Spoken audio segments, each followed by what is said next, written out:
Creo que para los extranjeros es evidente la identificación de Colombia con niveles muy altos de violencia en comparación con los demás países de la región, con los demás países de América Latina. En realidad, cuando uno mira las cifras de los últimos 60 años, Colombia ha sido mucho más violenta que cualquier país latinoamericano. Tanto que los mismos colombianos han llegado a la sensación de que siempre han sido un país violento, y algunos de los historiadores dicen la violencia en Colombia ha existido siempre. Sin embargo, no es así, y ha habido épocas bastante pacíficas. Entre 1905 y 1946, Colombia vivió una época en la cual el número de homicidios era prácticamente equivalente por año al de los países europeos actuales. Sin embargo, del año 47 en adelante, la situación se descompuso y se deterioró rápidamente. Es una violencia que se ha mantenido durante un tiempo bastante largo, también con fases diferentes.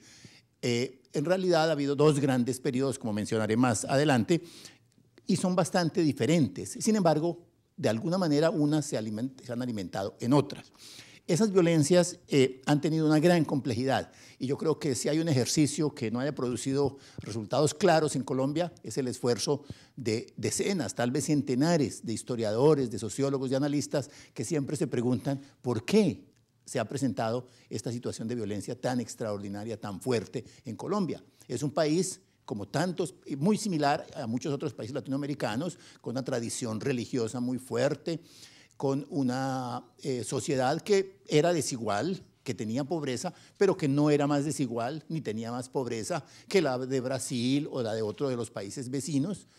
Es una sociedad en la cual el Estado estaba en un proceso de desarrollo, no era muy fuerte, pero en los años 40 tampoco era un Estado más incapaz, ni más débil, ni más pobre, ni más que los de otros países. ¿Por qué en Colombia se arma semejante historia? Y no es fácil, no hay respuestas. Es tan compleja la situación y tan variada que lo único que uno puede aspirar es a presentar un cuadro relativamente aproximado de lo que ha ocurrido en Colombia. Lo primero que hay que destacar es que la violencia ha cambiado mucho de carácter en estos años.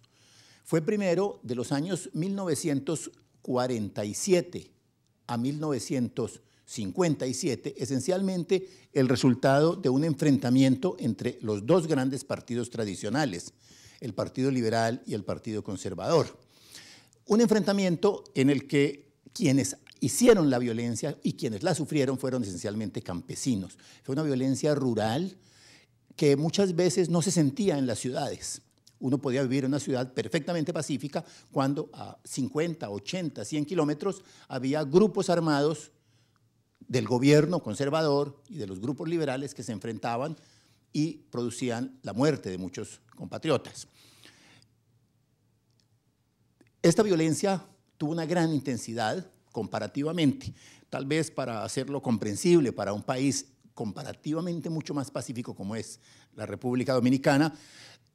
Pensemos que hacia 1952 Colombia tenía 11 millones de habitantes, un país un poco mayor, un poco más grande, más poblado que la República Dominicana, pero no mucho más. Sin embargo, en 10 años murieron 200.000 personas en Colombia por causa de la violencia, es decir, murieron asesinadas en homicidios unas 200.000 personas. Esta es una tasa que es más o menos 10 veces la tasa actual de la República Dominicana. Pero esto fue sobre todo en el campo. Las ciudades, Bogotá, que tenía 600.000 habitantes, Medellín, que tenía 400.000 habitantes, eran ciudades muy pacíficas, donde este nivel de violencia no se daba.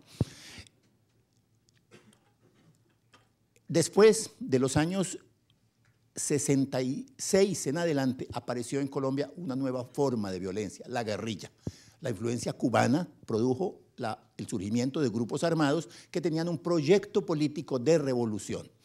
Ese proyecto político de revolución no tenía un gran respaldo popular, pero se pudo defender y sostener y mantener actividad con un cierto apoyo de intelectuales, de jóvenes universitarios, pero sobre todo apoyado en las condiciones difíciles del territorio colombiano. La geografía colombiana ofrecía mucho refugio, mucho sitio de escape, que hacía que la guerra convencional militar fuera extraordinariamente ineficaz contra la guerrilla. El ejército podía ser muy grande, 5, 6, 8 veces más grande que la guerrilla, pero no lograba perseguirlos hasta todos los sitios donde se podían refugiar. Y lo grave es que a partir de más o menos 1970, esto se combinó con otro factor en el cual tampoco hay muchas razones para que Colombia se hubiera convertido en la gran potencia mundial que se convirtió, pero que vino a perturbar dramáticamente la situación colombiana, el surgimiento del narcotráfico. Colombia, que no tenía cultivos de coca, que no tenía ninguna tradición importante en este sentido, los cultivos de coca estaban en el Perú, estaban en Bolivia, acabó generando un grupo de empresarios criminales que montaron un negocio de coca en el cual eran esencialmente en esa época intermediarios. Iban al Perú, iban a Bolivia, compraban la pasta de la coca, la traían a Colombia, la procesaban y lograron establecer las rutas que llevaban estos productos a los Estados Unidos. En realidad, esta es una cosa que ocurre sobre todo en los 70s, a finales de los 60 surgió primero, la experiencia se obtuvo allí, la venta de marihuana, que permitió abrir los mercados de Estados Unidos y le dio a los narcotraficantes el conocimiento suficiente para después, sin tener recursos naturales apropiados, haber montado el gran negocio latinoamericano, el gran negocio de la droga, en el cual Colombia llegó en determinados momentos a ofrecer cerca del 70 o el 80% de la oferta mundial de cocaína. Y esto también produjo en Colombia un refuerzo de las condiciones que llevaron a una violencia continua. De manera que el conflicto político primero, la guerrilla después, el narcotráfico después, y posteriormente guerrilla y narcotraficante se combinaron en una situación que bastante endiablada, porque la guerrilla inicialmente se enfrentaba a los narcotraficantes, tenían dos proyectos políticos, la guerrilla tenía un proyecto político muy diferente, los narcotraficantes eran básicamente delincuentes, la guerrilla se opuso, pero a partir de cierto momento, probablemente hacia mediados de los años 80, la guerrilla descubrió que el narcotráfico podía ser una fuente muy importante de financiación y se fue convirtiendo el cobro de recursos de protección a los cultivadores de coca en las zonas del sur de Colombia, sobre todo donde había surgido ya un cultivo de coca propio, la fuente principal de financiación de la guerrilla. De manera que la guerrilla, aunque seguía luchando y peleando y secuestrando narcotraficantes, también tenía en el nivel más bajo una especie de fuente común de ingresos, de fuente común de recursos, y era que cobraba un impuesto por cada libra de coca que se producía, y de eso fue aumentando su capacidad militar. De manera que se fueron cazando entre sí. Y mientras tanto, los narcotraficantes, que se habían convertido gradualmente en grandes propietarios rurales, sobre todo los que se habían convertido en propietarios rurales, encontraron que la extorsión de la guerrilla era intolerable y decidieron, en general, armarse ellos mismos, crear sus propios ejércitos para defenderse de la guerrilla.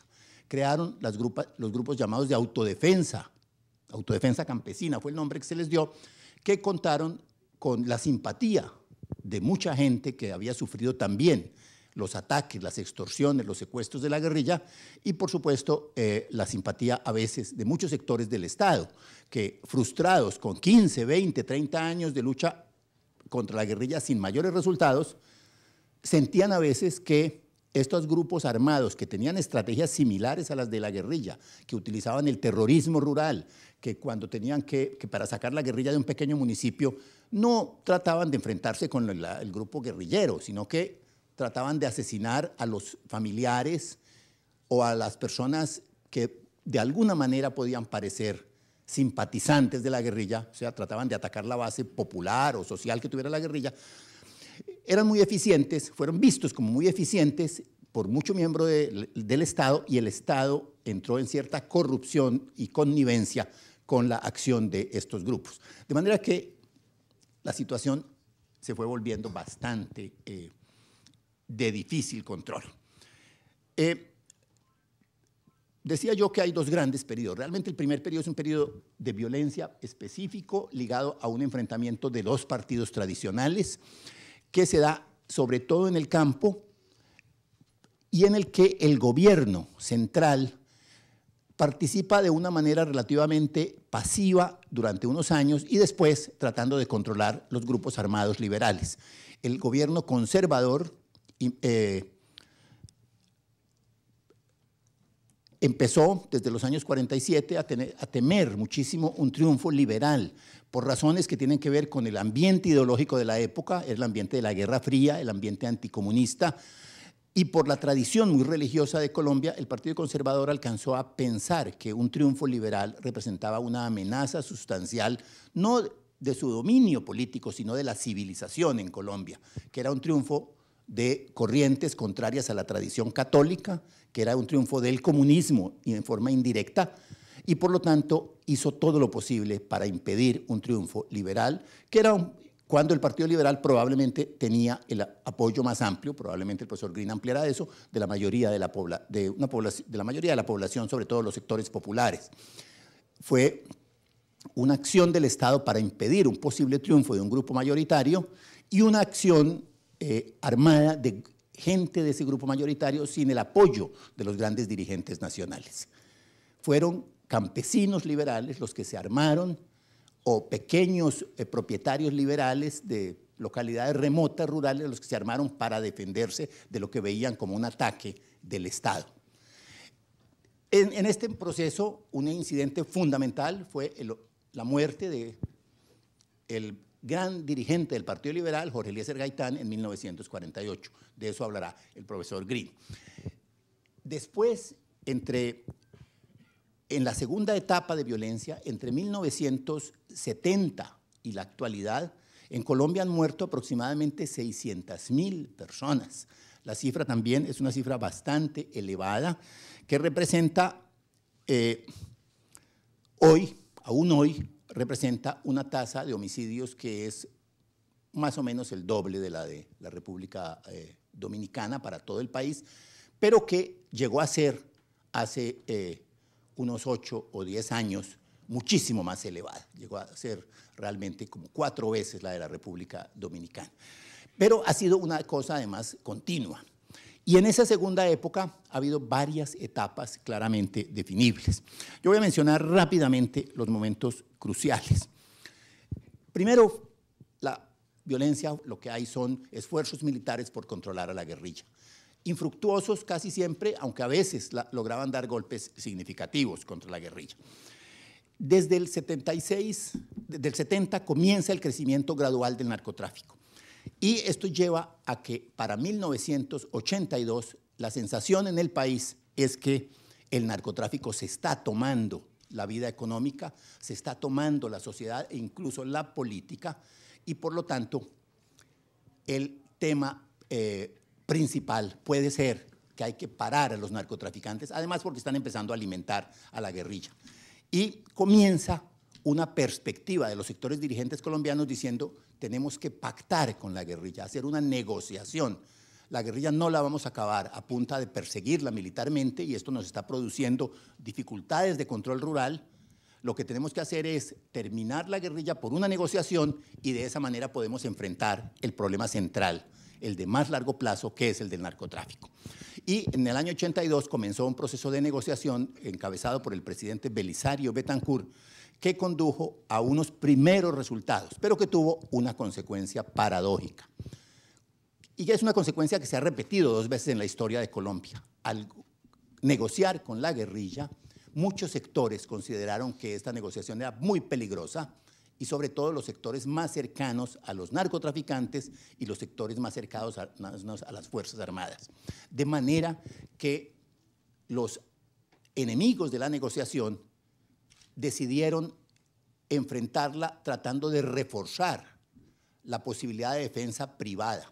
Y en ese momento precisamente surgen los llamados paramilitares en Colombia, que son las bandas creadas sobre todo con apoyo de los narcotraficantes, pero también a veces financiadas por otros propietarios rurales que han sido extorsionados por la guerrilla y también apoyadas contra, en general, las instrucciones del Estado, pero apoyadas con bastante frecuencia por funcionarios medios y bajos de la policía, de las fuerzas de inteligencia, del ejército, etc.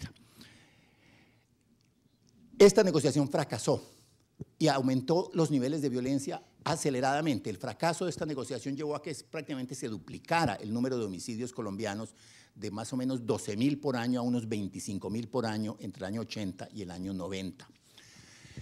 En el año 90, el presidente nuevo, César Gaviria, después de que en la campaña presidencial habían muerto 3 candidatos presidenciales asesinados por los narcotraficantes, decidió intentar una estrategia distinta. Había ocurrido algo inevitable. El gobierno colombiano, desde el año 86, había hecho un esfuerzo, había declarado una guerra total contra el narcotráfico, el gobierno del presidente Barco. Y esta guerra total incluía la amenaza de extradición. Y los narcotraficantes rechazaron esta amenaza y la manera de enfrentarlo fue atacando mediante el terrorismo y el homicidio, el magnicidio, a los grandes políticos. Una de las víctimas, como lo va a explicar Alonso Salazar, fue Luis Carlos Galán, un candidato del Partido Liberal, que representaba en ese momento el esfuerzo mayor de orientar el país contra el narcotráfico, de dedicar toda la energía del Estado a acabar con el narcotráfico y de respaldar la extradición como una herramienta en esa lucha contra el narcotráfico. La muerte de todos estos candidatos, el nivel de terrorismo que desató el narcotráfico, que es absolutamente impensable en la ciudad de Medellín, en el año 89, más o menos 400 policías fueron asesinados en las calles de la ciudad, uno a uno, por agentes del narcotráfico. Y hubo atentados monstruosos como la explosión de un avión comercial, la destrucción de varios edificios en Bogotá, la destrucción del Espectador, el periódico más antiguo, el diario más antiguo del país, cuyo edificio fue totalmente destruido por bombas de los narcotraficantes. Es decir, hubo una guerra abierta. Y esa guerra trató de pararla el nuevo presidente, que fue el que sucedió en la candidatura al candidato asesinado, Luis Carlos Galán.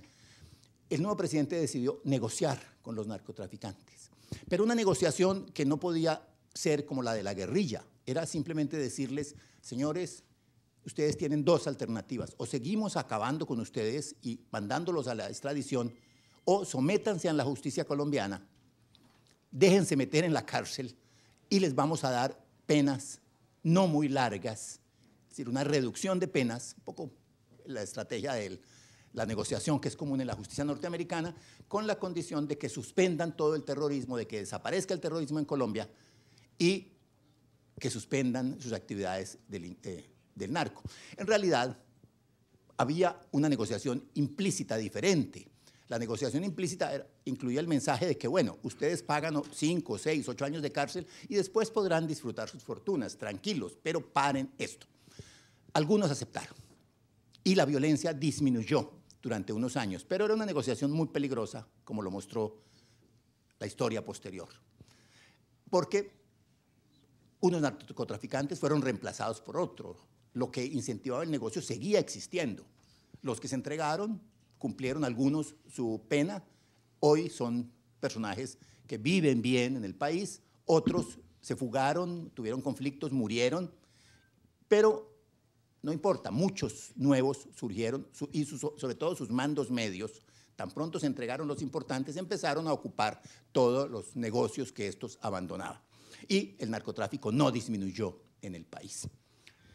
En el año 98, un nuevo presidente conservador, Andrés Pastrana, decidió otra vez que había oportunidades de negociar con la guerrilla.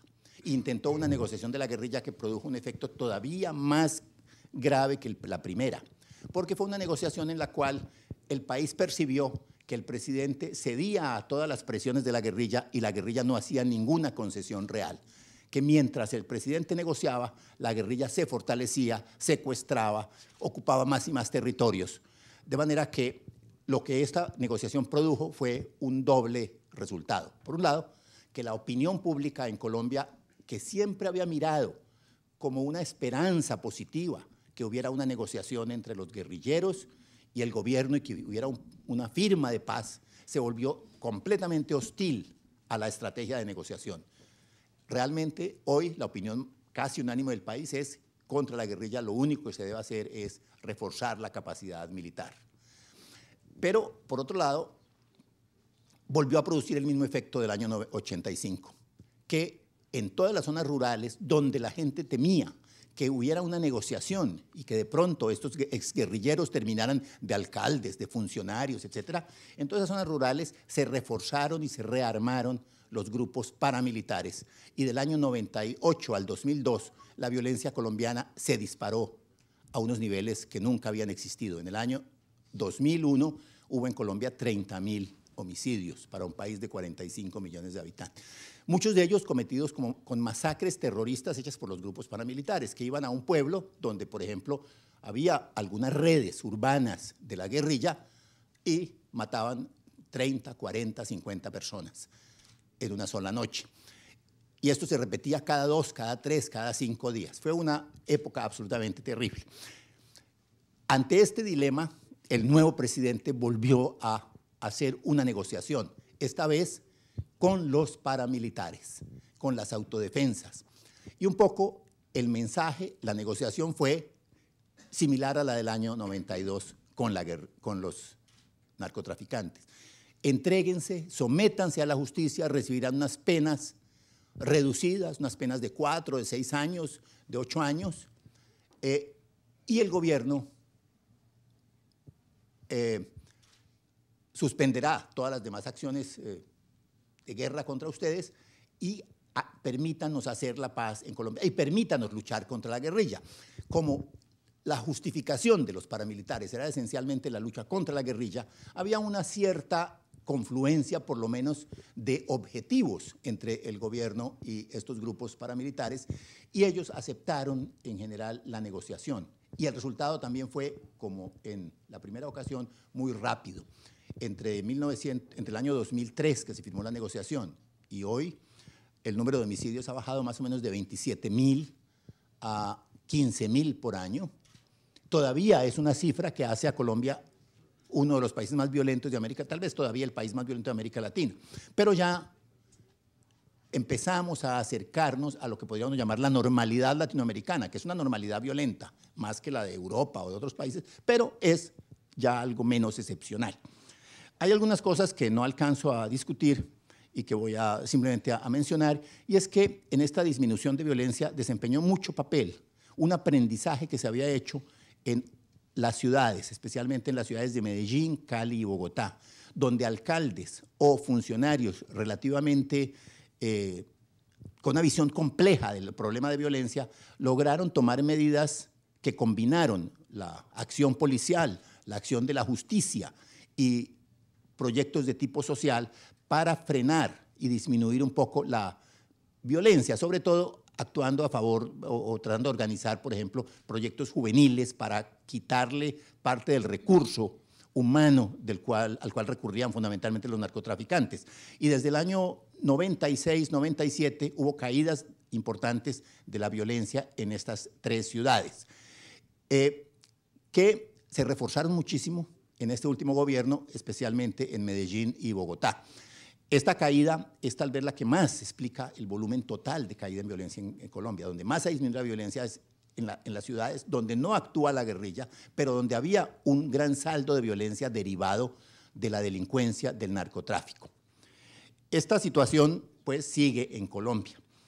En los últimos 2 años, el efecto de la lucha contra la guerrilla del presidente actual, el presidente Uribe, empieza a ser menos claro, porque la guerrilla se ha retirado, se ha refugiado, y la violencia subsiste, sobre todo en sectores urbanos que no pueden ser atribuidos tanto a la guerrilla. Hay pues un problema que es de fondo y que sigue siendo un problema que comenzó, y con esto quiero concluir, comenzó en los años 50. Cuando un sistema judicial que tiene un número determinado de jueces capaz de enfrentar 400, 600, 1.000 homicidios anuales, tropieza con una explosión inesperada de la delincuencia. Cuando los homicidios pasan de un año, en una década, se multiplican por 10, pasan a 12, 15.000. Y simultáneamente, esos jueces están siendo amenazados o sobornados como se decía en Colombia, con 3 disparos de metralleta o con 3 disparos de $100.000, el mantenimiento de un sistema judicial eficiente es muy difícil. Y realmente en Colombia lo que se generó a partir de mediados de los años 70 fue un nivel de impunidad muy alto. Y cuando uno tiene un nivel de impunidad muy alto, cuando el delito no es sancionado por el Estado, cuando el delito paga, la tentación de meterse al delito, de resolver los problemas utilizando la violencia, es muy alta.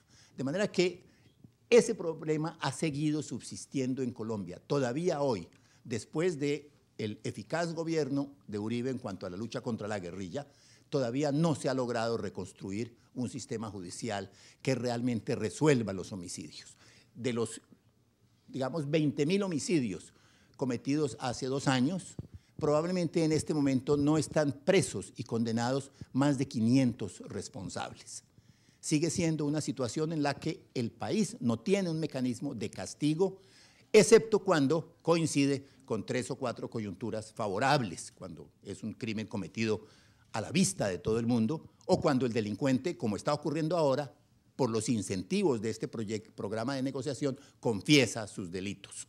Pero si no hay confesión o no hay testigos inmediatos, nuestra policía está en el siglo XIX, no es capaz de descubrir los responsables de homicidios planeados y hechos a escondidas, y por lo tanto la impunidad sigue manteniendo muy fuertemente la continuidad, la inercia de los actos de violencia.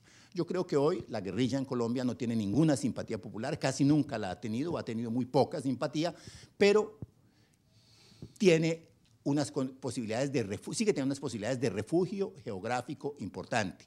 El narcotráfico sigue subsistiendo como negocio y muchos de sus delincuentes son sancionados ocasionalmente, pero en gran parte, en este caso también, porque se han entregado y han confesado.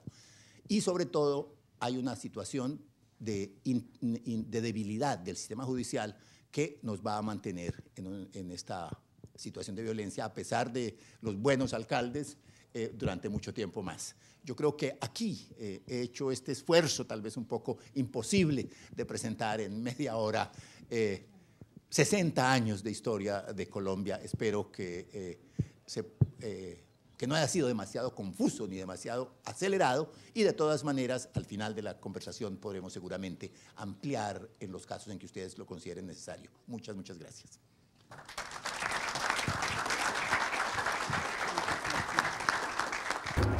En 1948, dolorosos acontecimientos cambiaron de raíz la historia de Colombia del siglo XX. Bogotá, la capital colombiana, se preparaba para recibir las delegaciones de la 9ª Conferencia Panamericana que dio origen a la OEA. Las sesiones estaban en curso, cuando al mediodía del viernes 9 de abril, el caudillo popular Jorge Eliezer Gaitán fue asesinado. La ira popular se volcó sobre el centro de la ciudad en una llamarada incontenible que arrojó centenares de muertos y se extendió por todo el territorio nacional.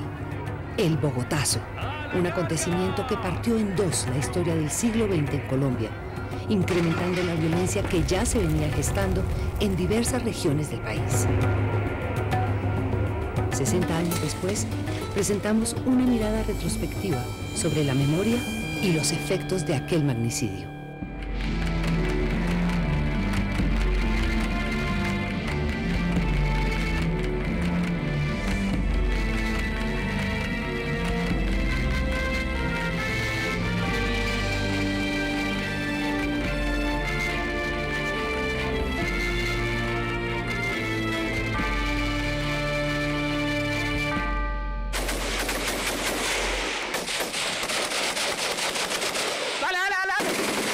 Tras padecer más de medio siglo de luchas fratricidas, el pueblo colombiano ha manifestado en los últimos tiempos y en diversas formas su rechazo a la violencia y su voluntad de paz, de manera semejante a como lo planteó Jorge Eliezer Gaitán en la Marcha del Silencio a comienzos de 1948 para protestar contra la violencia que se extendía por diversas regiones del país.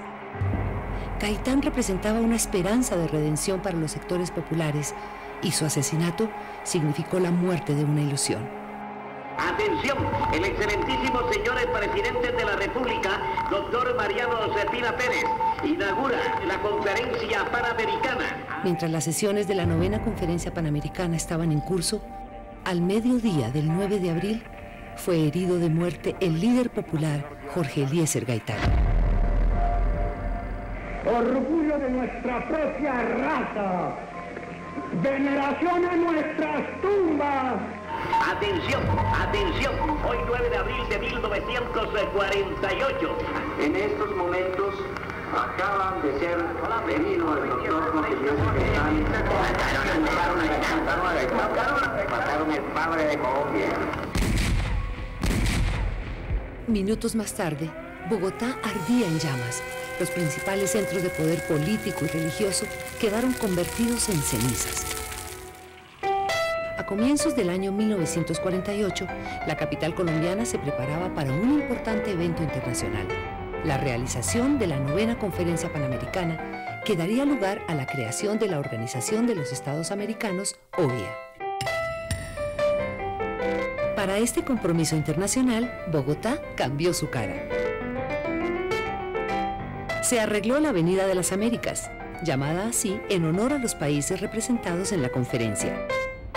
El Teatro Colón, primer escenario nacional, fue remodelado para esta ocasión.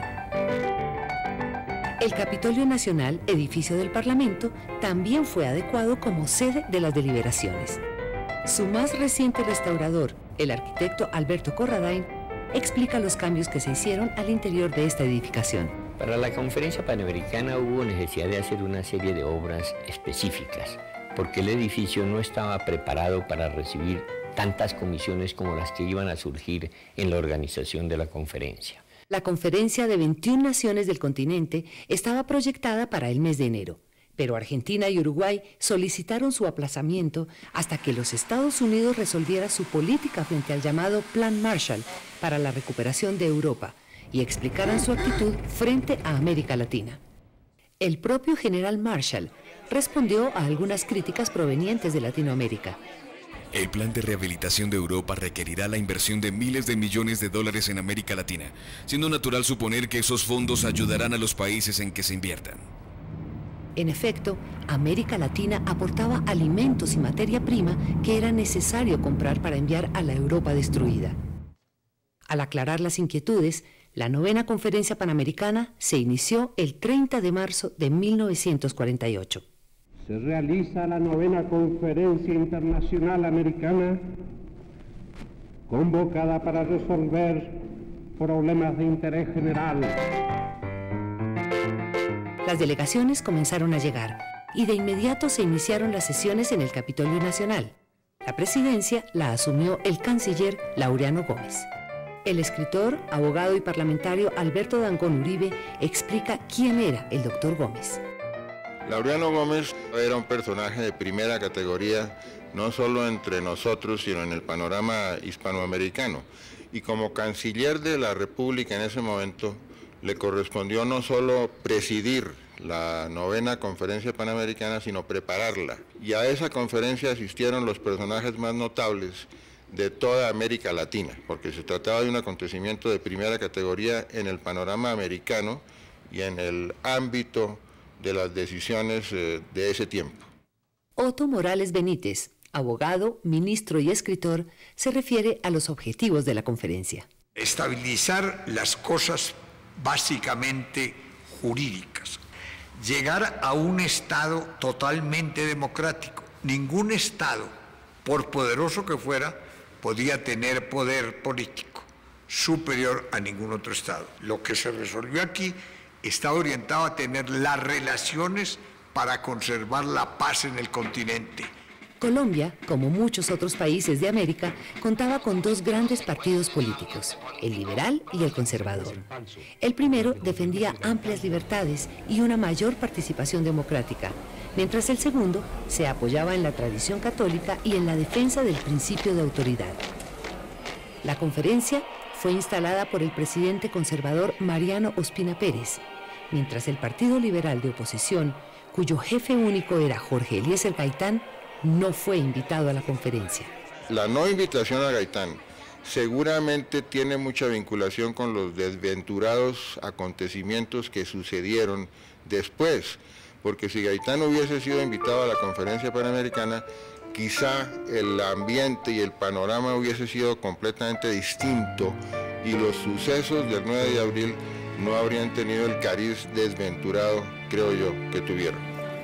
Pese a que la ciudad vivía un ambiente de fiesta, en el fondo existían fuertes tensiones sociales y políticas que se agravaron con la exclusión de Gaitán a la Conferencia Panamericana. Y a las inmensas masas liberales que en todas partes constituyen la incontrastable mayoría del partido.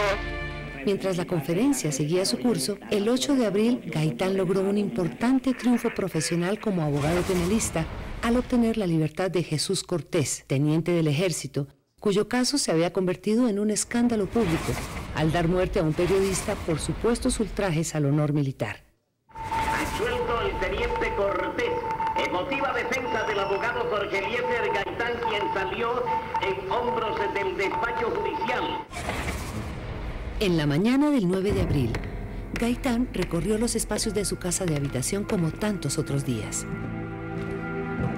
para luego dirigirse a su oficina, sin saber que ese viernes lo esperaba una cita histórica con el destino.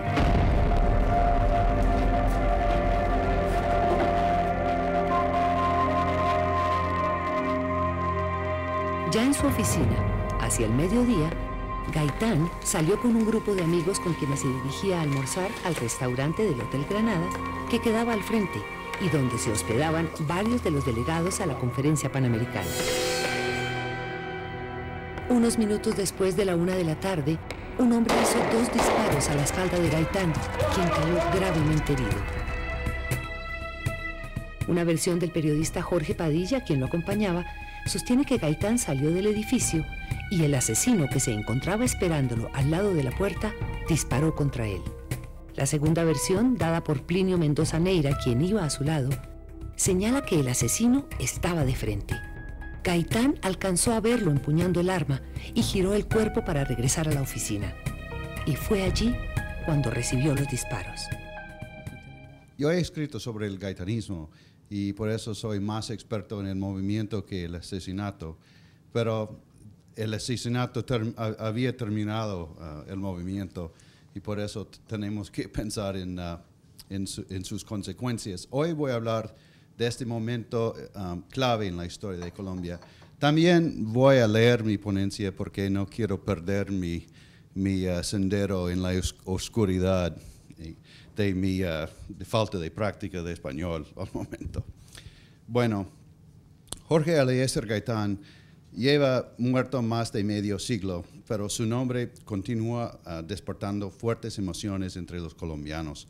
Los que puedan recordar el 9 de abril de 48, día en que Gaitán recibió varios disparos mortales, necesitan poco estímulo relatar sus experiencias de ese día y los siguientes. Y los colombianos demasiado jóvenes para haberlo conocido personalmente, a él suelen mostrar una familiaridad impresionante con su legado. No es extraño, sin embargo, que Gaitán siga capturando la imaginación histórica de los colombianos. Después de 1928, él personificó los ingenios y demandas de tan gran número de colombianos que su asesinato hizo temblar los cimientos de la sociedad colombiana. Con su muerte, grandes sectores de Bogotá y de otras ciudades quedaron en ruinas y la nación sumergió en lo que parece ser una eterna lucha sangrienta. Cuando Gaitán, conocido como el tribuno del pueblo, le hablaba a la gente, tanto sus seguidores como sus enemigos lo escuchaban con pasión intensa. Un discurso suyo, ya fuera en persona o a través del radio, podría paralizar una ciudad. Abogado destacado por su defensa del pueblo, Gaitán también fue concejal de Bogotá, diputado de la Asamblea de Cundinamarca, alcalde de Bogotá, miembro de la Cámara de Representantes, senador, ministro de gabinete, candidato presidencial en 1946 y finalmente jefe único del Partido Liberal entre 1947 y su muerte. Gaitán lideraba un movimiento nacional reconocido como un hito en la experiencia colectiva del país. El gaitanismo, como llegó a llamárselo, fue el movimiento político cardenal del siglo XX colombiano. Colombia es conocida, y con razón, por su democracia oligárquica, en el sentido, en un sistema político que, a pesar de ser reconocido como democrático y legítimo por la mayoría de los colombianos en los días de Gaitán, fue eclipsado por los partidos liberales y conservadores bajo el dominio de la élite colombiana. Paradójicamente, durante los siglos XIX y XX, Colombia también fue escenario de movilizaciones populares extensas y recurrentes, muchas de las cuales surgieron de la tradición liberal de izquierda. De hecho, el gaitanismo representaba la culminación de una tendencia de la izquierda liberal que permeó el desarrollo del país después de la independencia. Esta inclinación hacia la movilización popular se manifestó en las muchas guerras civiles y es mejor de vez en cuando usar mis palabras. Eso es una traducción de mi libro, ese es el problema, de las contestas electorales anteriores de 1902 en las luchas por la tierra y las condiciones laborales en el movimiento reformista del presidente Alfonso López Pumarejo en la década de los 30 y en el gaitanismo en los 40. Bueno, ya era obvio al principio de 1948 que Gaitán sería el candidato liberal para las elecciones de 1950 y muy probablemente el futuro presidente de Colombia. Aún así, quedaba pendiente la pregunta más importante: ¿cuál Gaitán gobernaba? ¿El agitador social o el mediador político? Muchos colombianos piensan que aquel suspenso le resultaba insoportable a la oligarquía. El 8 de abril, al caer la noche, Gaitán concluyó con éxito su defensa del teniente. Pese a que el caudillo celebró esa victoria hasta las 4 de la mañana, regresaría a su oficina poco después de las 8 de la mañana del 9 de abril. En estos días, Gaitán estaba dedicando a ejercer a su práctica como abogado, haciendo preferido no hacerse este conflicto que él tenía con el presidente, que no quería darle representación en esa 9ª conferencia panamericana. Había una atmósfera de tensión en Bogotá causada por extensa presencia de fuerzas de seguridad del ejército y de la policía y allá para proteger los numerosos dignatarios extranjeros de toda la región. Además, estaban presentes en la ciudad considerables contingentes de izquierdistas que habían venido a Colombia para protestar contra la formalización del manifiesto anticomunista presentado por George Marshall, el secretario del Estado de los Estados Unidos. Entre esos se encuentra, como se sabe muy bien, el joven estudiante de leyes cubano Fidel Castro, quien tenía una cita programada para este mismo tarde con Gaitán. Después de atender asuntos de la política esa mañana, Gaitán aceptó una invitación para almorzar con el político liberal Plinio Mendoza Nieira. Salieron de su despacho acompañado por 3 de sus más devotos lugartenientes. Pocos minutos después de 1 de la tarde, el grupo bajó en el ascensor y salió a la cerera acera con Gaitán y Mendoza al frente. El caudillo había dado solo unos pasos sobre la calle cuando Juan Rúa Sierra, un personaje marginal con oscuras conexiones políticas, abandonó su resguardo y atrás de una columna, se dice algunos, del edificio, y con un revólver 38 disparó 3 veces a quemarropa contra el cuerpo de Gaitán. Él murió como una hora después en la clínica central, donde lo habían llevado a toda prisa en un taxi. Después de haber un 4 disparos, esta vez en el aire, Rúa Sierra se escurrió hacia la cercana avenida Jiménez, donde fue inmediatamente capturado por un agente de la policía, Carlos Alberto Jiménez Díaz. Y la policía bogotana en este momento fue sumamente liberal y gaitanista. Enseguida, el agente trató guarecer a Rúa Sierra en una farmacia al otro lado de la avenida. Sí, según el recuento de los hechos que hizo Herbert Brown en su libro famoso sobre el asesinato de Gaitán, dice: Jiménez le suplicó a su captivo: dígame quién le ordenó matarlo, porque a usted el pueblo va a lincharlo si no lo hace. Y aquel hombre le respondió: hoy, señor, poderes que ni yo mismo puedo decirle. Ay, Virgen de Carmen, ampárame. Unos minutos después, la turba que se había aglutinado frente de la farmacia desbarató el enrejado de seguridad, atraparon a Rúa Sierra y lo mataron a golpes. Luego arrastraron su cadáver desnudo por toda la carrera séptima al Palacio Presidencial. Bueno, ¿quién mató a Gaitán? Es la pregunta que los colombianos hacen hasta nuestros días. Muchos asumen que Rúa Sierra fue simplemente la herramienta que usaron intereses antigaitanistas y a la cual respecto hubo bastantes merecedores de potencial sospecha.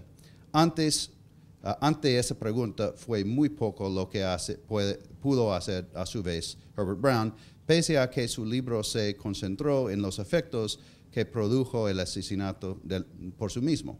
Es interesante, en todo caso, que el extenso título de su texto original en inglés, Herbert Brown es un colombiano, pero escribió su libro en inglés en los Estados Unidos. La traducción se usa simplemente esas 3 palabras: mataron a Gaitán.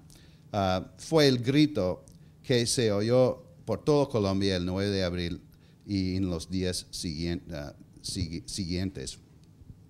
Con ciertas reservas, Brown aceptó en general la noción que el asesinato de Gaitán fue perpetrado por un hombre actuando a solas con motivaciones estrictamente personales.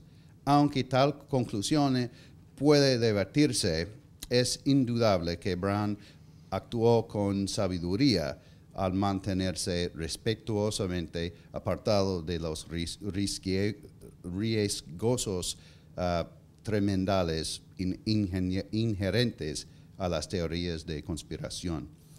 Y en tanto a que esa pregunta sigue obsesionando a los colombianos, el hecho es que aún no ha salido a la luz ninguna prueba conclusiva que pueda conectar a Rúa Sierra a una persona o un grupo.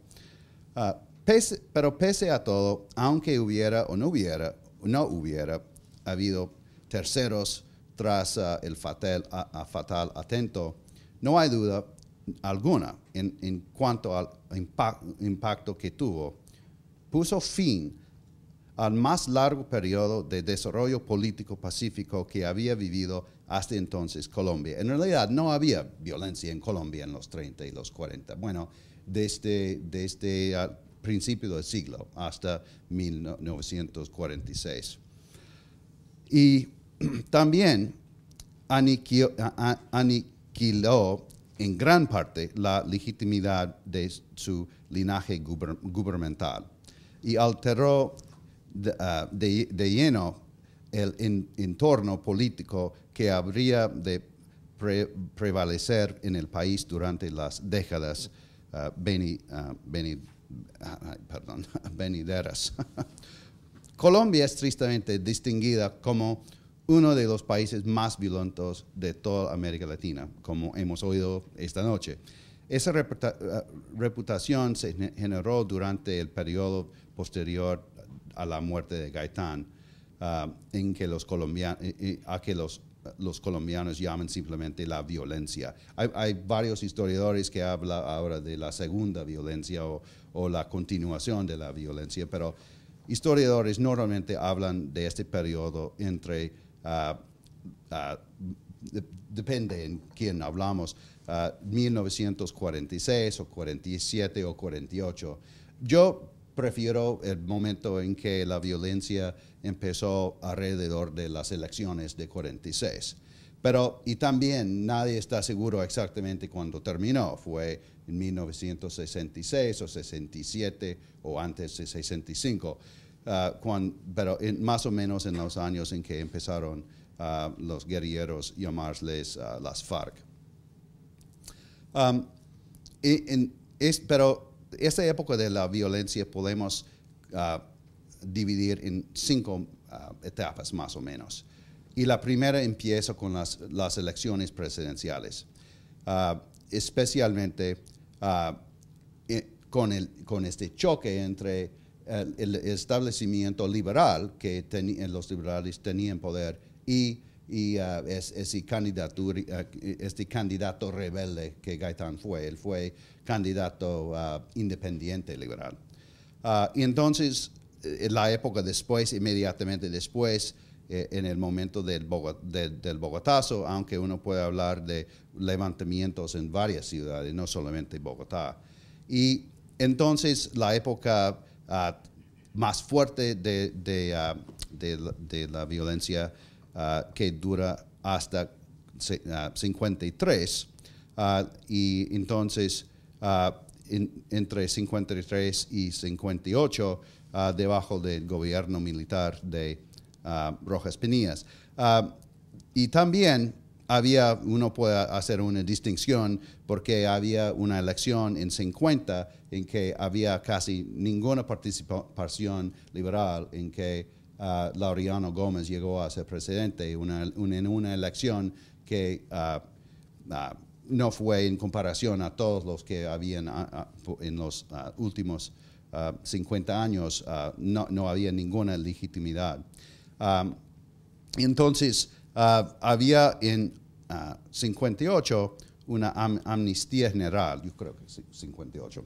Y entonces había durante los varios años después, hasta los 60, guerra de bandoleros.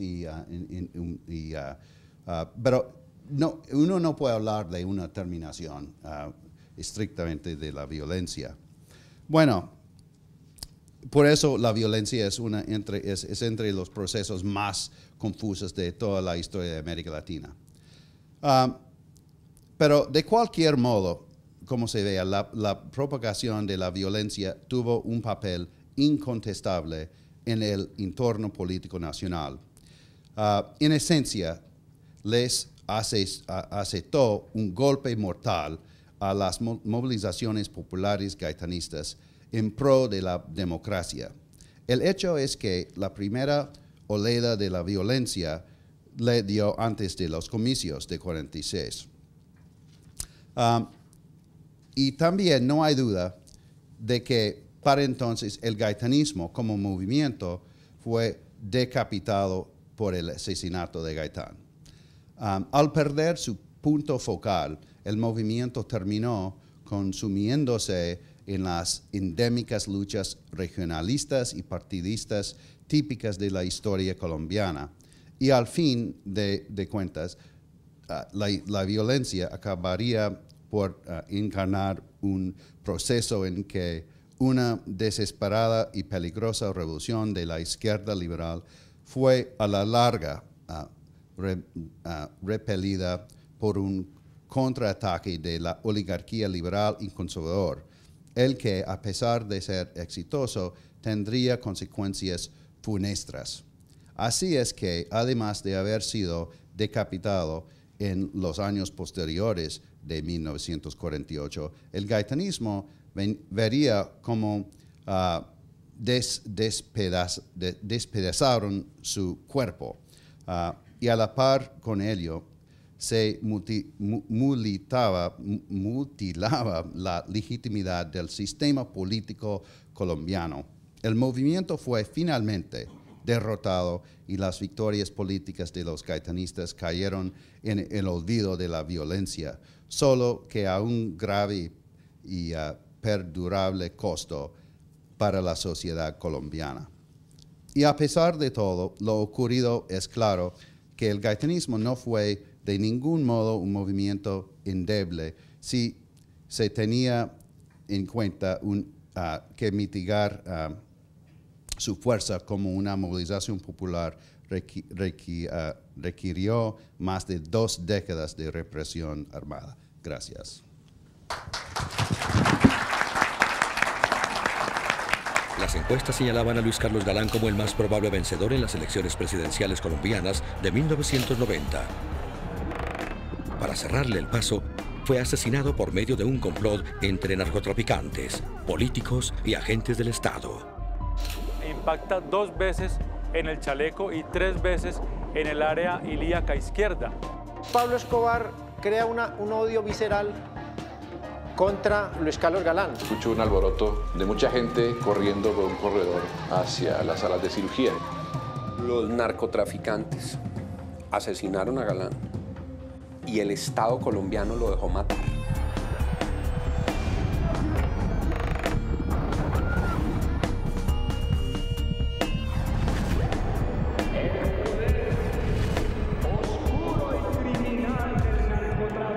El 18 de agosto de 1989, Luis Carlos Galán, precandidato liberal a la presidencia de Colombia, se iba a dirigir a sus seguidores en el municipio de Soacha. Al subir a la tarima, una ráfaga de metralleta logró impactarlo un poco más abajo del chaleco protector. La vida del precandidato quedó pendiendo de un hilo. Recientemente, la Fiscalía General de la Nación ha propuesto declarar el caso Galán como un delito de lesa humanidad para evitar que sea cerrado por vencimiento de términos al cumplirse 20 años del asesinato. Estamos frente a un genocidio. Eso es un exterminio y eso es un delito de lesa humanidad. La Fiscalía ha planteado que el crimen corresponde a un plan para eliminar a los fundadores del nuevo liberalismo, Luis Carlos Galán y Rodrigo Lara Bonilla, así como a decenas de concejales y partidarios del movimiento. 20 años después del atentado, aún se sigue eliminando a posibles testigos, como el paramilitar alias Piraña, quien fue asesinado en mayo del 2009, 4 días antes de rendir testimonio, con el cual podría implicar a paramilitares y políticos en el crimen. También fue asesinado el excongresista Carlos Oviedo, testigo principal en la denuncia contra Alberto Santofimio Botero, el único político vivo acusado de complicidad en el asesinato contra Galán. Hoy fue asesinado el excongresista de Armenia, Carlos Oviedo Alfaro. ¿Quién o quiénes habrían podido ordenar estas muertes? Indudablemente personas que tienen interés en que no se conozca la verdad. Pero esos episodios, esas circunstancias, lo que están demostrando es que la investigación va por muy buen camino. Es precisamente ese monstruo que se construyó en los años 80 de políticos, narcotraficantes, paramilitares y agentes del Estado. Es un monstruo como una unión de un proyecto que tenían de apoderarse del país, que todavía sigue en algunos casos vigente y en algunos casos con poder, y evidentemente no quiere que se conozca la verdad. Pasados 20 años, todavía hay dudas, hay sombras, hay vacíos que no permiten que esa investigación esté totalmente concluida. 2 días antes del asesinato de Galán, los sicarios se dirigieron a la plaza donde se iba a realizar el acto político para estudiar su plan de acción. En Soacha se presentaron graves fallas a la seguridad de Luis Carlos Galán, sin tener en cuenta las numerosas amenazas que pesaban en su contra. Los narcotraficantes de Medellín pusieron $500.000 por su cabeza. Luis Carlos era la persona más amenazada en Colombia en esa época y era la persona más desprotegida en el momento de su muerte. Los sicarios aprovecharon la alianza con miembros de los aparatos de seguridad del Estado, situación que aún se investiga. El exministro Juan Lozano, amigo y colaborador de Galán, fue testigo directo el día del crimen. Los narcotraficantes asesinaron a Galán y el Estado colombiano lo dejó matar. Permitieron que Luis Carlos Galán llegara a la plaza de Soacha sin protección adecuada, sin requisas en la plaza, sin control de tarima, sin control de la primera fila, sin revisión de armas. Colombia, 18 de agosto de 1989. 8:15 de la noche. Luis Carlos Galán llega al municipio de Soacha en su carro. Unas cuadras antes de la plaza, baja del auto y es conducido a una camioneta que lo lleva a la tarima, desde donde se dirigirá al pueblo. A ese vehículo también suben los sicarios. El triunfo de Galán habría afectado los intereses de diversos sectores, tanto de los carteles de la droga como de políticos y otros beneficiarios del negocio ilícito. Los dos carteles colombianos más importantes que luchaban por el dominio del tráfico de drogas eran el cartel de Medellín, encabezado por Pablo Escobar, y el cartel de Cali, que trabajaba más en la sombra, sin apariciones políticas directas, bajo el mando de los hermanos Rodríguez Orejuela.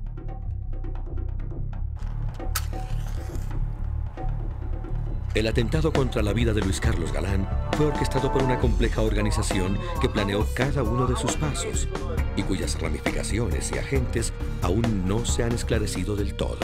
José Eber Rueda Silva, uno de los sicarios que participó en el atentado contra Galán y que llegó a conocerse más adelante como el hombre de la pancarta, escribió una carta a su madre en mayo del año 92, un mes antes de ser asesinado.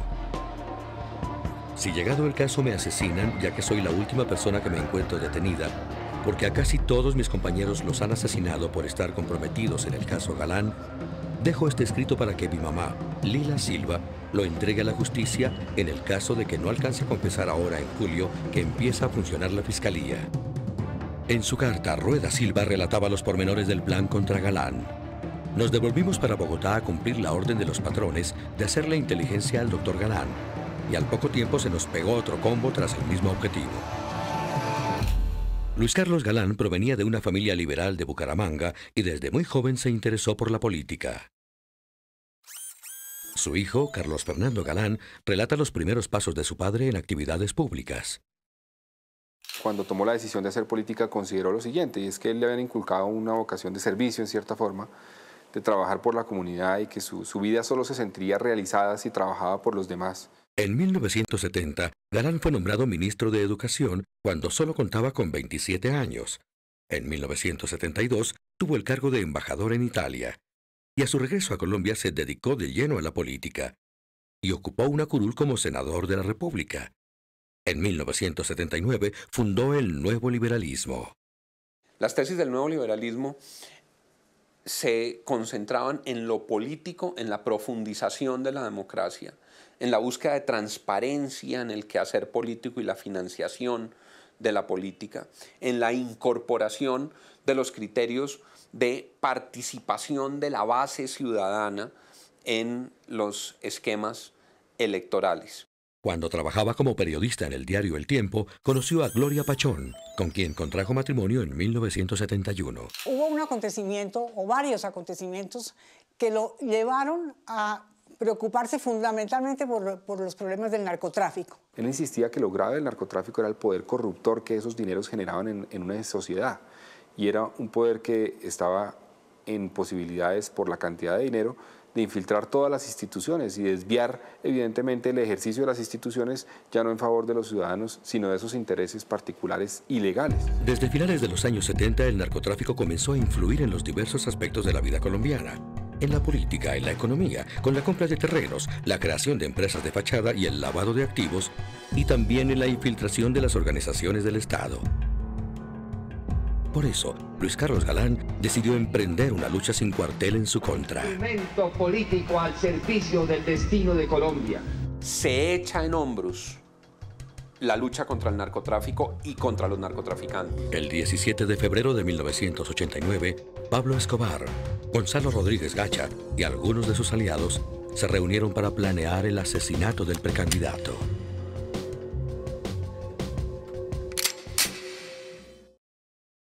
Gonzalo Rodríguez Gacha, conocido como el Mexicano, era un campesino que se enriqueció con el tráfico de droga y fue el principal aliado de Pablo Escobar en el cartel de Medellín. John Jairo Velázquez Vázquez, alias Popeye, escolta de Pablo Escobar, es el único implicado en la planeación de la muerte de Galán que se encuentra detenido. Yo de la preparación conozco lo que se habló ese día ahí en la finca de Gonzalo Rodríguez Gacha, que estuvimos en una reunión con él ahí. Llegaron los hombres de Jaime Eduardo Rueda Rocha. Ellos se encargaban de todo, porque realmente todo era compartimentado. Ese cuadro del dinero que se iba a pagar, se solicitó la ametralladora 380. Rueda Silva, el hombre de la pancarta, dejó también escrito en su carta una acusación contra un oficial del ejército. Nuestro enlace principal, ordenado por el Mexicano, era el teniente Flores, quien dirigía la red de inteligencia del B2 de la 13ª Brigada. Los sicarios estudiaron en detalle la forma como deberían colocarse frente a la tarima desde donde Galán se iba a dirigir al pueblo. Al llegar, ocuparon puestos en la camioneta a la que se subió el precandidato. Con este crimen, Pablo Escobar quería evitar a toda costa que Galán subiera a la presidencia e impusiera la extradición.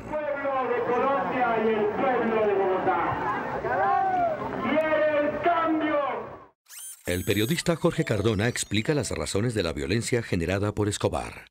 Las razones por las cuales Pablo Escobar y el cartel de Medellín iniciaron la violencia generalizada contra la sociedad y contra el Estado colombiano tuvo que ver inicialmente con la firma del tratado de extradición suscrito entre Estados Unidos y Colombia. El tratado de extradición se firmó entre Colombia y los Estados Unidos en noviembre de 1980 para aquellos nacionales que hubiesen cometido delitos en territorio norteamericano. Pablo Escobar le temía la extradición porque en esa época le echaban 50 años de cárcel a un narcotraficante y va solitario en un calabozo. Va a prisiones de alta seguridad, se mueve solo en un calabozo, solo una hora de sol y al calabozo, hasta que muera. A comienzos de los años 80 se intensificó el tráfico de drogas en Colombia. De la marihuana se pasó a la cocaína. Hay un profesor francés también muy conocedor de Colombia que se llama Daniel Pecot. Y él me hace reír un poco porque siempre dice que los primeros alumnos que conoció él de Colombia siempre eran muy entusiastas diciendo Colombia es un país muy violento, que le hacía gracia ese ánimo de resaltar la historia violenta de Colombia hasta volverse como la mitología inmensa que hoy tenemos. Y ayer escuchaba yo al profesor Green y me decía, ¿será posible hablar de Gaitán? Creo que mi ponencia está hablando mucho de violencia, pero ¿y se podrá separar? Y a mí me pasó con Luis Carlos Galán que yo no quería hacer un libro de la violencia en torno a Luis Carlos Galán, sino a recoger su pensamiento. Tengo el convencimiento de que es el político más significativo que ha tenido Colombia al final del siglo XX. Y un gran político del contexto latinoamericano, pero pues terminé un poco también atrapado por la muerte de él y por el proceso de violencia. Pero quizá una reflexión de fondo y muy preocupante es que Colombia, desde la fundación misma de sus partidos, ha tenido este mecanismo de eliminar los dirigentes. Cuán complejo es para una sociedad formar dirigentes políticos de cualquier corriente que ellas sean.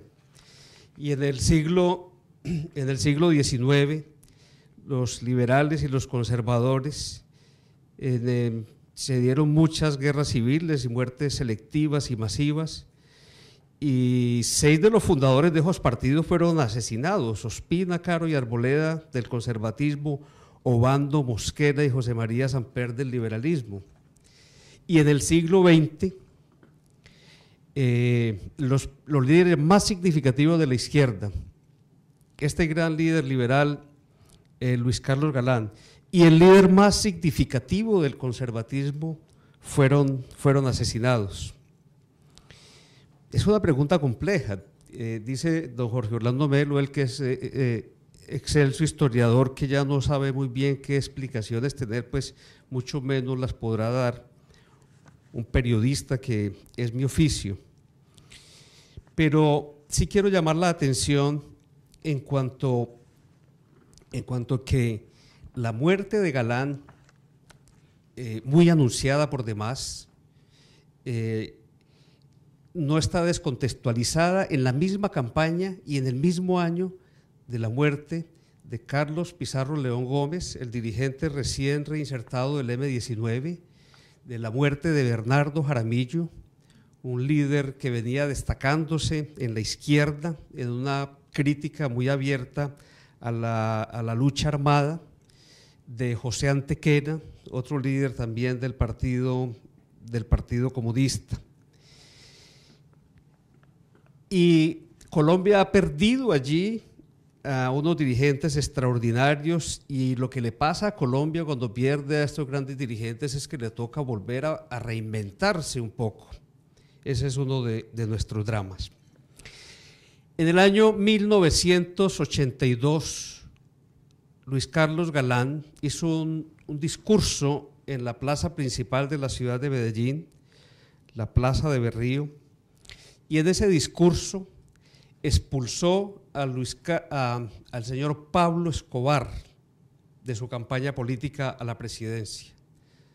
Pues tengo que explicarles que es que el señor Pablo Escobar, siendo ya un narcotraficante muy poderoso, quería ser representante a la Cámara, y de hecho lo fue, pero quería ser presidente de la República. Es excepcional un narcotraficante que al mismo tiempo quiera tener una figuración política tan amplia, y por eso sus obras sociales, que fueron una realidad, pero que después se convirtieron también en un mito exagerado. Y yo digo, exactamente en ese momento y en esa plaza empieza el conteo regresivo de la muerte de Luis Carlos Galán, que termina el 18 de agosto de 1989 en ese episodio, en un sitio muy cercano de Bogotá llamado Soacha. Galán es un poco de esas personas que le hacen creer a uno un tanto en la reencarnación. Personaje que en una universidad bastante conservadora como la Javeriana se convirtió en un gran líder estudiantil liberal, hasta hacerse conocer del expresidente liberal Santos, que lo llevó al periódico El Tiempo, y a los 22, 23 años ya era editorialista del periódico El Tiempo. Como se dijo allí, fue nombrado muy joven como ministro de Educación y posteriormente embajador. Se hizo al lado posteriormente de otro gran expresidente colombiano, el doctor Carlos Lleras Restrepo, una de las grandes figuras del desarrollo colombiano. Y en 1978 decide fundar el movimiento El Nuevo Liberalismo. Y quiero resaltarlo para no quedarme hoy en la trampa de la muerte, porque en la fundación del movimiento Nuevo Liberalismo, Luis Carlos Galán plantea una agenda para Colombia que yo digo, ni aún hoy en día está suficientemente planteada 20 años después.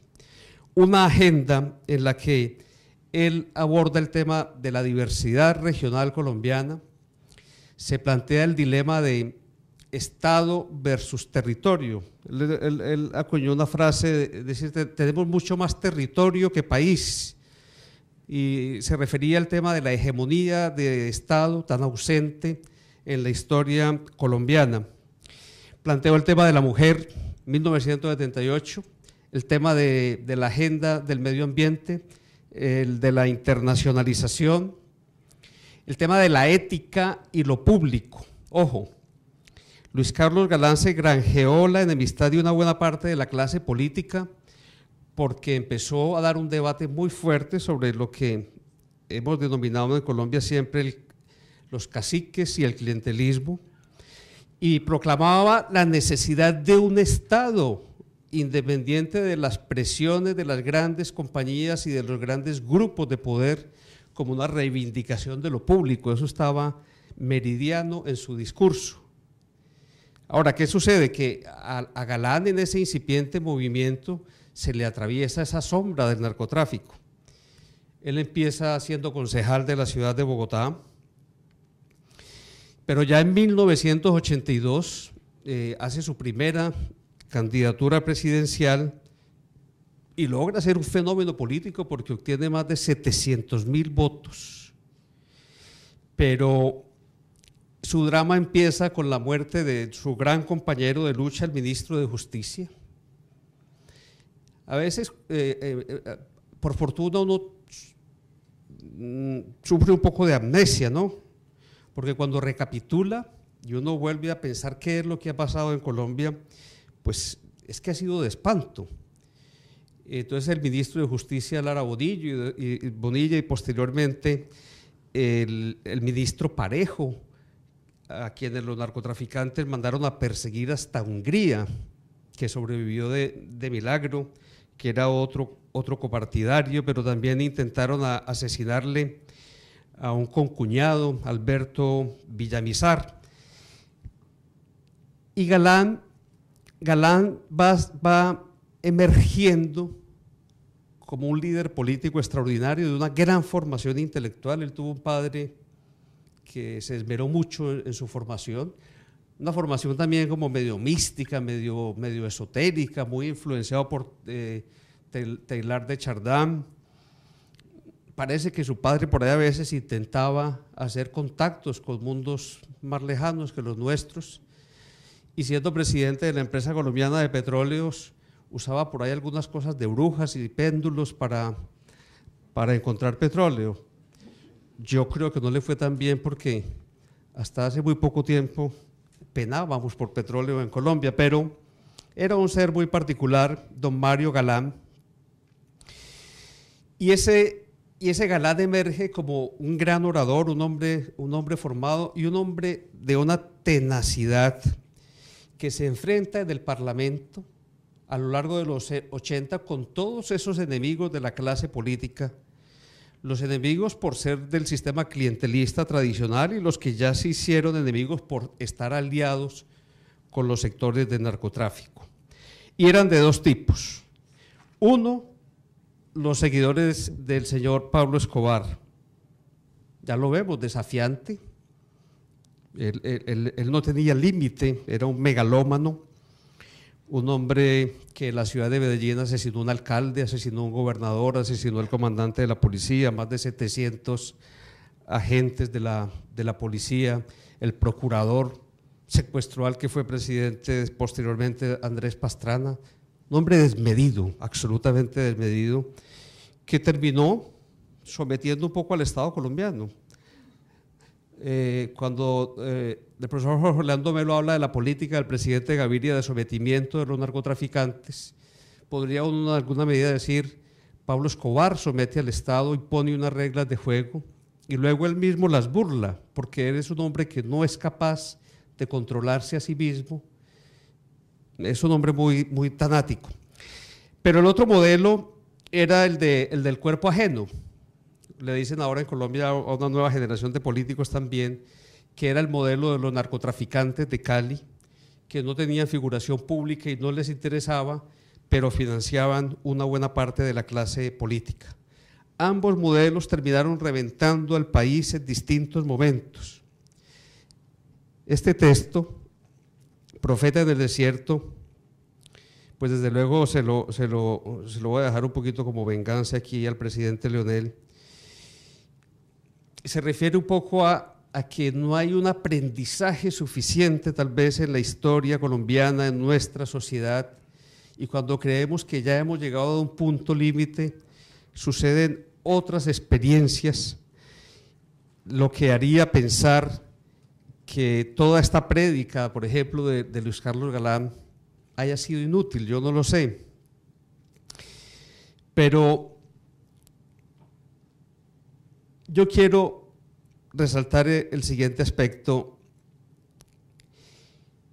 Uribe, que fue uno de los estudiados por Luis Carlos Galán, fue el primer gran líder liberal asesinado en el siglo XX.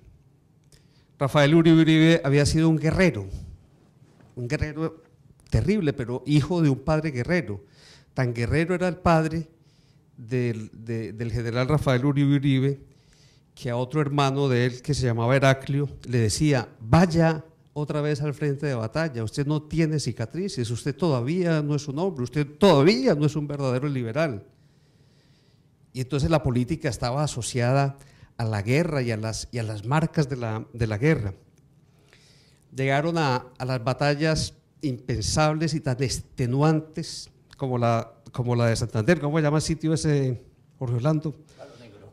De Palo Negro, donde se matan unos y otros hasta el cansancio y terminan, más que haciendo acuerdo de paz, rendidos los unos a los otros y viceversa, por incapacidad de continuar en la confrontación.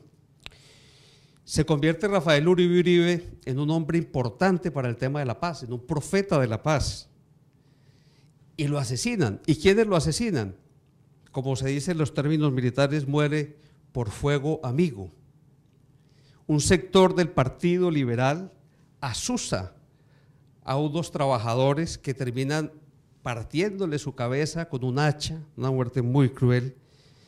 Y quizá puede ser el mismo caso del tema Gaitán. Aparentemente unos obreros, no hay conexión con otros, aparte pues de que había sí un ataque público muy permanente y muy directo. Y viene la imagen de lo sucedido con Gaitán, y viene la imagen de la propia historia de Galán.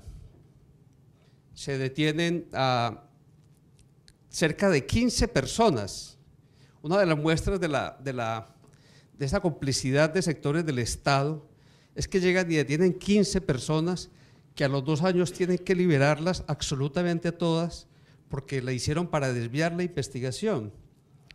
Y hace unos días que se habló de los 20 años, se habló de nuevo también de la impunidad en el caso de Luis Carlos Galán. Se ha detenido a un líder político importante, la Fiscalía ha encontrado razones, sin embargo el Tribunal de Bogotá consideró que no, y se ha detenido recientemente a un general del Servicio de Inteligencia de aquella época que está siendo procesado, pero todavía no hay resultados finales claros.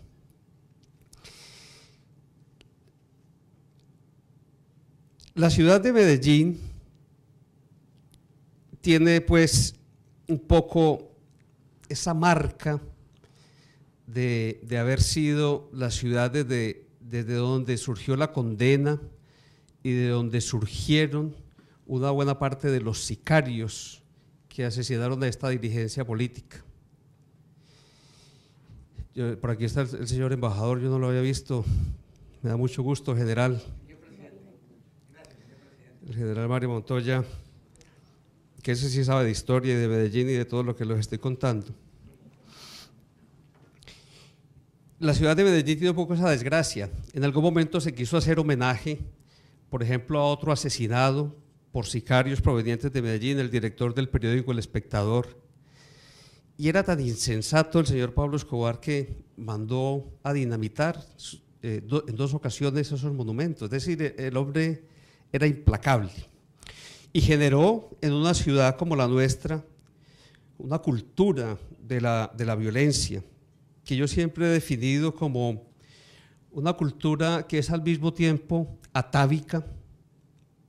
Para mí el narcotráfico, más allá del poder económico y del hecho criminal, para mí el factor más perturbador del narcotráfico es el tema cultural. La ciudad de Medellín se volvió una ciudad conservadora en el mal sentido, volvió a revivir todos los símbolos agrarios, las culturas campesinas, la religiosidad fetichista. Algunos sacerdotes y obispos se molestan un poco conmigo cuando yo digo que los evangelizadores de los años 80 fueron los narcotraficantes. La historia de la Virgen de los Sicarios pues está muy fundamentada en la fe por María Auxiliadora propagada por estos señores, pero al mismo tiempo que cultura atávica es una cultura de consumo extremo, a tal punto que se vuelve fugaz la vida y se vuelve momentánea y se puede disolver, y lo que interesa al final es como la intensidad, y se desvirtúa toda una ética de una región, identificada tradicionalmente con el trabajo, con la industria, con la minería, y hay una crisis institucional de fondo. Esa ciudad llegó a tener entre el año 90 y 91, cada año más o menos unos 6.000 homicidios. Y fue una lucha tenaz, dura, intensa, ir rebajando las tasas de homicidios. Al general Montoya, embajador hoy aquí en este país, le tocó uno de los episodios claves, que fue la llamada Operación Orión, donde el ejército y la policía tuvieron que casi que de una operación de guerra convencional recuperar unos territorios en los cuales se había atrincherado por 10 años tal vez las milicias de las guerrillas de las FARC y del ELN. Y voy a aprovechar ese episodio de la Comuna 13 para decir una cosa que a mí me parece fundamental sobre el tema de la guerrilla. En los años 1989, los dirigentes guerrilleros decidieron mandar unos jefes a las ciudades para implantar la ideología revolucionaria y construir esas milicias urbanas. Y yo siempre he dicho que lo que les pasó en realidad fue que la cultura del narcotráfico se les involucró en esas estructuras. Y estos jefes guerrilleros terminaron actuando como narcotraficantes, extorsionando a la comunidad, teniendo algunos de ellos como especies casi como de jovencitas, como en forma de harén, ejerciendo un poder atroz contra las comunidades. Si alguien me pone a comparar entre paramilitares y guerrilla en el caso de la ciudad de Medellín, yo no tengo duda en afirmar que el mayor grupo de limpieza social que ha tenido la ciudad de Medellín han sido las milicias de las FARC y del ELN. Y no digo esto para disculpar las atrocidades de los paramilitares, que son igualmente condenables, sino para decir con claridad que la guerrilla colombiana ha tocado niveles muy bajos, que se ha desperfilado de sus presupuestos fundacionales y que ese matrimonio ya largo, intenso con el narcotráfico, les ha hecho un daño inmenso. Yo le había dicho al licenciado Marcos que me parecería muy interesante, y digo esto para ir cerrando esta conversación, que esta fundación, que el presidente Leonel convocara a una reflexión sobre narcotráfico, desarrollo y democracia en América Latina. Yo sé que el grupo, y yo estuve en alguna de estas sesiones del presidente Gaviria y el presidente Lagos y el presidente brasilero Cardoso, estuvieron trabajando para formular un documento sobre el tema de las drogas. Y yo estoy viendo el panorama latinoamericano, veo lo de México y miro a Brasil y un poco lo de Centroamérica, pero veo el drama de Caracas. El tema de narcotráfico, drogas y inseguridad urbana se está convirtiendo en el elemento 1A de nuestra agenda, sin que la pobreza tuviese que estar siendo la prioridad. Y yo aprovecho que estamos hablando de Galán para decir que la propuesta de desarrollo de la democracia requiere, desde luego, que haya una agenda social, pero quiero insistir en un punto que polemizo con los colegas alcaldes que me visitan, y es que no piensen que la superación de la pobreza es la condición para la superación de los problemas de inseguridad y violencia, que ese es un gran equívoco.